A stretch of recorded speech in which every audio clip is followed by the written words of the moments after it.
Welcome to my channel. I am Abdus Salam, Assistant Teacher, Rajshahi Collegiate School, Rajshahi, Bangladesh. My dear viewers, আজকে আমরা একটা চমৎকার ছোট্ট সুন্দর এবং অত্যন্ত প্রয়োজনীয় ভিডিও করতে যাচ্ছি, যার শুরু থেকে শেষ পর্যন্ত দেখলে তোমাদের অনেক ভালো লাগবে এবং অনেক মজা করে সহজে ইংরেজি সেন্টেন্স লিখতে পারবে এবং বলতে পারবে ইংরেজিটা নিজের মতো করে। তাহলে আমরা শুরু করি। ওকে, উই শুড স্টার্ট নাও। আচ্ছা, আমরা একটা ওয়ার্ড দেখলাম। এই ওয়ার্ডটা হচ্ছে কাম। কাম অর্থ আসো। কাম অর্থ আসো। এইটা একটা ভার্ব। আচ্ছা, এই শুধুমাত্র ছোট্ট একটা ভার্ব দিয়ে কিভাবে সেন্টেন্স তৈরি করা যায় দেখো তো। সে এখানে নিয়মিত আসে। নিয়মিত আসে। কে আসে? সে।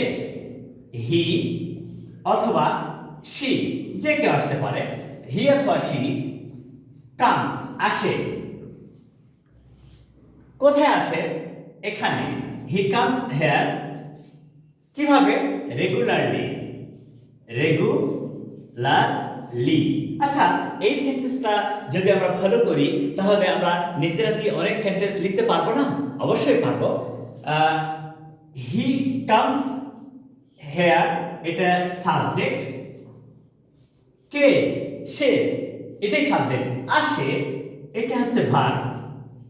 কোথায়? এখানে, এটা হচ্ছে অ্যাডভার্ব। এটা হচ্ছে অ্যাডভার্ব। রেগুলারলি, কিভাবে?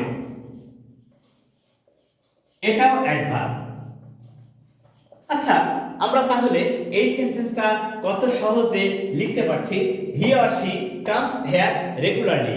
আচ্ছা, এটা আমরা সাধারণভাবে ধরে নিই যে যদি সেন্টেন্সে daily, everyday, very often, sometimes, usually, normally, generally এইসব অ্যাডভার্ব থাকে, all of them indicates the habitual action. All this adverbs will indicate the habitual action. তো হ্যাবিচুয়াল অ্যাকশন বা ইউনিভার্সাল ট্রুথ যদি হয় তাহলে কি হয়? প্রেজেন্ট ইনডিফিনিট টেন্স হয়। কি হয়? প্রেজেন্ট ইনডিফিনিট টেন্স হয়। আর যদি প্রেজেন্ট ইনডিফিনিট টেন্স হয় তাহলে কি? Subject third person singular number হলে ভার্বের সাথে এস বা ইএস যুক্ত হয়। আর যদি সাবজেক্ট প্লুরাল হয় তখন কি হবে? শুধু ভার্বের বেস ফর্ম হবে। কেমন দেখো তো। দে কাম হেয়ার রেগুলারলি, তারা নিয়মিত এখানে আসে। দেখো, এই ছোট্ট একটা পরিবর্তন, একদম ইজি এবং সিম্পল। কারা? দে, তারা সাবজেক্ট, কাম আসে অ্যাডভার্ব। তাহলে আমরা এখানে সহজে কি বুঝলাম যে শুধুমাত্র একটা ওয়ার্ড কাম মানে আশা। এই আশা একটা ওয়ার্ড, এই আশাটাকে দিয়ে কিভাবে আমরা সেন্টেন্স সহজে লিখতে পারি। এবং তোমরা জানো যে আসা বা যাওয়া এই দুইটা মাত্র ভার্ব। কি? আসা এবং যাওয়া। গো অর্থ যাওয়া। এই দুইটা ভার্ব দিয়ে কিন্তু আমরা হাজার হাজার সেন্টেন্স তৈরি করতে পারি। আমরা এখনই তা প্রমাণ করব। এখনই তা প্রমাণ করব। আশা করি তোমরা এটা বুঝতে পারবে। এখন দেখো এরপরে কিভাবে এই কাম ভার্বটাকে ব্যবহার করে আমরা অনেক সেন্টেন্স লিখতে পারি। শুধুমাত্র এই কাম ভার্বটাকে ব্যবহার করব আমরা। আশা করি তোমরা ফলো করবে। দেখো, হি কামস, এটা কি? সে আসে। সে আসে। হি কেম, সে এসেছিল।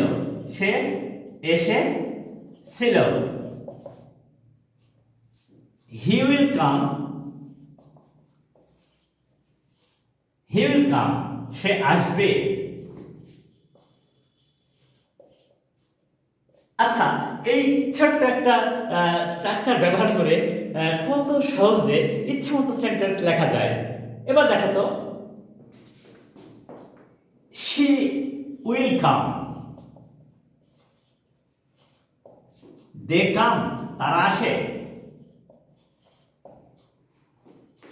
ইউ উইল কাম, তুমি আসবা।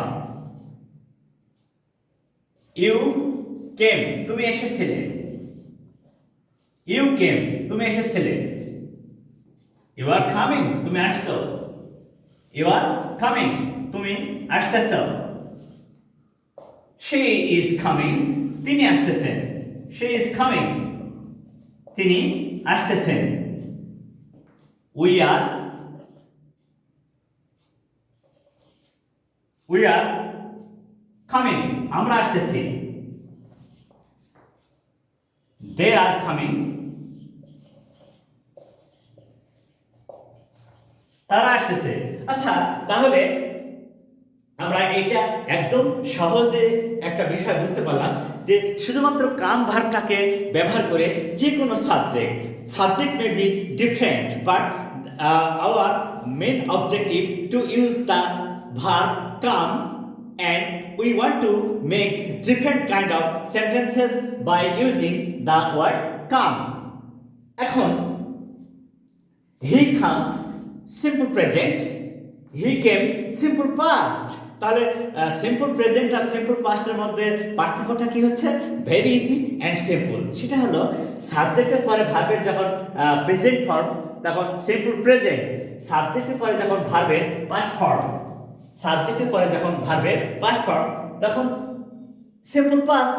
আর এই সাবজেক্টের পরে যখন শ্যাল উইল এবং ভার্বের বেস ফর্ম, সাবজেক্টের পরে যখন শ্যাল উইল এবং ভার্বের বেস ফর্ম হয় তখন কিন্তু সেটা ফিউচার টেন্স হয়ে যাচ্ছে। তাহলে আমরা কত সহজে একটা ভার্ব ব্যবহার করে প্রেজেন্ট টেন্স, পাস্ট টেন্স এবং ফিউচার টেন্স ব্যবহার করতে পারছি। এবং এই ভার্বগুলো চেঞ্জ হচ্ছে কিভাবে? ওই সেন্টেন্সের সাবজেক্ট অনুযায়ী। যেমন এখানে হি ছিল, কামস হলো, হি এটা পাস্ট টেন্স কেম হলো, হি উইল কাম হলো, শি উইল কাম হলো, দে কাম। এই যে দে প্লুরাল, সেই ক্ষেত্রে ভার্বের বেস ফর্ম হলো। তাহলে কেমন হচ্ছে? শি উইল কাম, তিনি আসবেন বা সে আসবে। দে কাম, তারা আসে।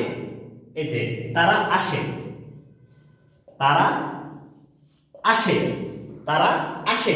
দে কাম, তারা আসে। কত সহজে লিখে যাচ্ছে। ইউ উইল কাম, তুমি আসবা। ইউ কেম, তুমি এসেছিলে। ইউ কেম, তুমি এসেছিলে। ইউ আর কামিং, তুমি আসতেছো। ইউ আর কামিং, তুমি আসতেছো। শি ইজ কামিং, সে আসতেছে। শি ইজ কামিং, সে আসতেছে। উই আর কামিং, আমরা আসতেছি। উই আর কামিং, আমরা আসতেছি। দে আর কামিং, তারা আসতেছে। দে আর কামিং, তারা আসতেছে। তাহলে আমরা এখানে একটা বিষয় লক্ষ্য করলাম যে আমাদের ভার্ব কিন্তু একটা, কাম, but with that single verb we can make many sentences easily and the structure is very easy. তাহলে আজকে আমরা যে বিষয়টা নিয়ে কাজ করছি সেই ভার্বটা হচ্ছে কাম, সেই ভার্বটা হচ্ছে কাম। আর তোমরা জানো যে এই কাম ভার্বটা হচ্ছে ইনট্রানজিটিভ ভার্ব। এই কাম ভার্বটা হচ্ছে ইনট্রানজিটিভ ভার্ব। এখন প্রশ্ন হলো যে what is intransitive verb? Yes, too much easy. Look at it. এই স্ট্রাকচারটা আগে দেখি আমরা। স্ট্রাকচারটা আমরা ফলো করব। সেটা কি? সাবজেক্ট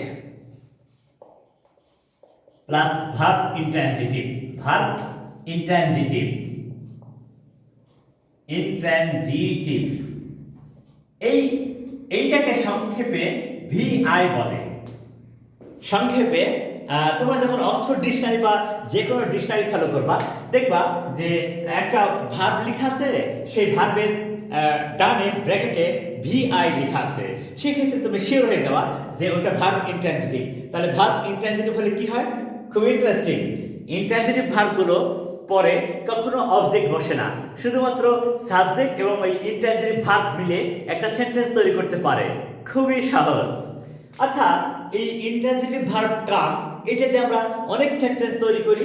দেখো, হি কামস, প্রেজেন্ট ইনডেফিনিট, সে আসে, সে আসে। হি কেম, সে এসেছিল, সে এসেছিল। হি উইল কাম, সে আসবে, সে আসবে। আচ্ছা, এটা simple present, simple past, simple future হলো। এবারে হি ইজ কামিং, সে আসতেছে, সে আসতেছে। সিম্পল প্রেজেন্ট কন্টিনিউয়াস টেন্স, এটা present continuous tense.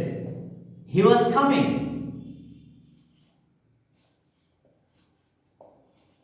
He was coming, সে আসতেছিল।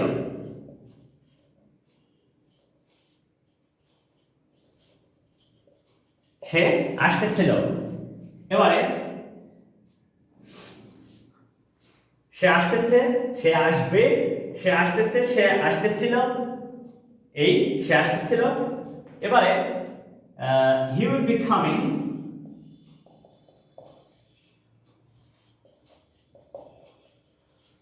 সে আসতে থাকবে, আসতে থাকবে।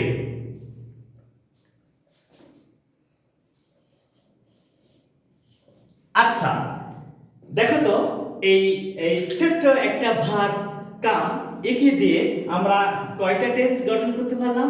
Present indefinite, past indefinite, future indefinite. Present continuous, past continuous, future continuous.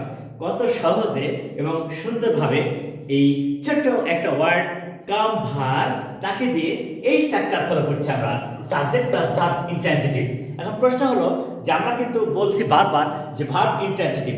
What is verb intransitive? The verb which is used with the subject in a sentence and make a sentence completely without the object is called intransitive verb. The verb which is used with the subject in a sentence but can complete the meaning of that sentence, can make a complete sentence without the help of object is called intransitive verb. তাহলে কি চমৎকার ব্যাপার যে যে verb সেন্টেন্সে সাবজেক্টের সাথে ব্যবহৃত হয়, যে ভার্ব সেন্টেন্সে সাবজেক্টের সাথে ব্যবহৃত হচ্ছে কিন্তু অবজেক্ট ছাড়া অর্থ সম্পন্ন করছে এবং একটা পূর্ণ অর্থপূর্ণ সেন্টেন্স তৈরি করছে, তাকেই বলছি আমরা ইনট্রানজিটিভ ভার্ব। তাহলে কাম একটা হচ্ছে ইনট্রানজিটিভ ভার্ব, কারণ এই ভার্বটা সাবজেক্টের সাথে ব্যবহৃত হচ্ছে কিন্তু অবজেক্টের কোনো প্রয়োজন হচ্ছে না, অবজেক্ট ছাড়া পূর্ণ সেন্টেন্স গঠন করতে পারছে, তাহলে এটা একটা ইনট্রানজিটিভ ভার্ব। এরপরে দেখো হি হ্যাজ কাম, সে এসেছে, সে এসেছে, এসেছে। তার মানে তার আসার কাজটা complete, done. He had come, he had come, সে এসেছিল, সে এসেছিল। কিন্তু যখন আমরা পাস্ট পারফেক্ট টেন্স গঠন করি তখন শুধু কিন্তু এইভাবে ব্যবহার করি না, কিভাবে ব্যবহার করি? এবার দেখো he had come before you came, before you came. কেন? এই যে এখানে বলা হচ্ছে যে অতীতকালে দুইটি কাজ হয়, অতীতকালে দুইটি কাজ হয়, তার মধ্যে যে কাজটা পূর্বে হয় সেটা পাস্ট পারফেক্ট হয় আর পরের কাজটা সিম্পল পাস্ট টেন্স হয়। হি হ্যাজ কাম, তিনি এসেছেন বা সে এসেছে। হি হ্যাড কাম, সে এসেছিল বা তিনি এসেছিলেন। এবারে দেখো he will have come before you will come, you will come. দেখো তো তুমি আসিবার পূর্বে সে আসিবে, তুমি আসিবার পূর্বে সে আসিবে, সে আসিবে। দেখো আমরা কত সহজে একদম শুধুমাত্র একটা ভার্ব কাম এইটা ব্যবহার করে বিভিন্ন সাবজেক্ট এবং বিভিন্ন টেন্স তৈরি করতে পারছি। সো আশা করি তোমরা এই বিষয়টাকে ফলো করবা, প্র্যাকটিস করবা এবং নিজের স্কিলটাকে চেঞ্জ করবা, ডেভেলপ করবা। কেন? our objective is to make you confident and skilled in English and follow all the videos from the beginning to the end and try to be smart in English and try to practice all the things that I maintain, and you will be better in English. So please share my videos to your friends and like it and tell them to like it and subscribe it so that they can be benefited by you. So take care. Assalamu alaikum.